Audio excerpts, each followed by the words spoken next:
Hi, everyone. I'm Dorothea Hendricks, your communication coach and presentation skills and the art of speaking. And in terms of my speaking today, I'm losing my voice a little bit, but here we're going to go with tip number 6. Now, tip number 6 is not highly advertised. In fact, some people probably wouldn't even put this down as a tip when it comes to speaking or giving a presentation. But I think that tip number 6 is very important. And the tip is this: start on time and end on time. It doesn't matter whether you're having a staff meeting, a sales meeting, a board meeting, annual general meeting, whatever kind of a meeting you're having, formal or informal.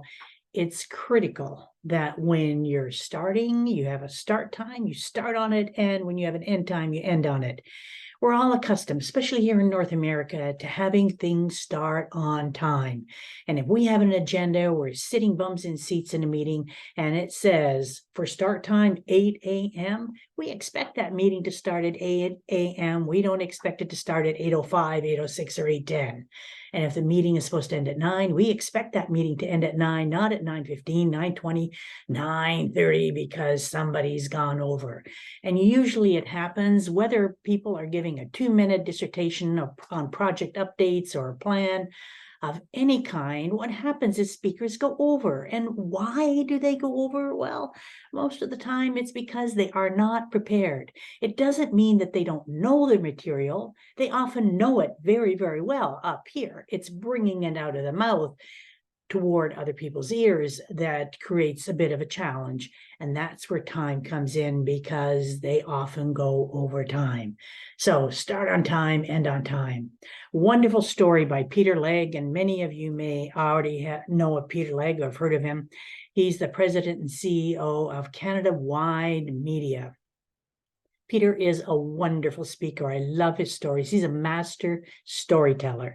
Anyway, Peter was telling a group of us, we were at a convention, and he was telling us this story, actually from the stage, about how he had been invited to speak at this particular conference.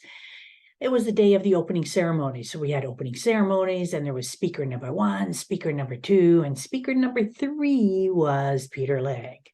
Now, Peter had originally been given an hour to speak. However, when he got up on stage and approached the lectern, I think what he said, he had maybe 5-6 minutes left, and then it was lunch. Now, when people go to a convention, usually when there's lunch, they want lunch. They don't want to be sitting listening to a speaker go because somebody's gone overtime. Anyway, in those 5-6 minutes that Peter had, he gave his presentation, finished it on time, and he told us that he had compliment after compliment after compliment on his presentation, on the power and the brevity of his message. You see, Peter knew what he was talking about. He knew the key message. He told the stories he needed to tell, and he wrapped it up. And he was done and had people going for lunch at the 12 o'clock mark. People loved him to pieces. And because he knew what he was talking about and he had prepared, he was able to zone in on that key message, give the couple of stories that supported that key message, get on stage and get off and let people go and have their eats. So it's critical for any of us at any time, we're speaking anywhere, that we start on time and we end on time. And until next time, this is Dorothea Hendricks wishing you mountains of success.